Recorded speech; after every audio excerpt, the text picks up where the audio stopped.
Ko jūs domājat par kristietību? Kas nāk pirmais prātā? Jebko var teikt. Kas nāk? Kristietība, es esmu kristītis pats.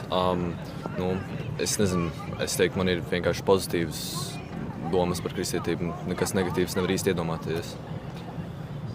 Jā, es arī esmu kristītis. Man pašlaik krustiņš apakšā šeit. Es viņu dabūšu ārā. Krustiņš ir arī kristītis. Tāpat kā viņam, nav neko baigs tik pateikt. Ticu Dievam, jā, bet pāris arī tikai pozitīvs lietas, ko viņi grib teikt. Jā, minēja tic Dievam. Ko Jēzus Kristus ir izdarījis? Un kāpēc viņš ir Dievs? Ko viņš tādu ir izdarījis? Vai jūs zināt? Kā kristietībā ir teikts, ka Jēzus Kristus, viņš, es nezinu, kā īsti latviski to teikt, but he died for our sins. Tas ir, viņš nomira priekš mūsu grēkiem. Un,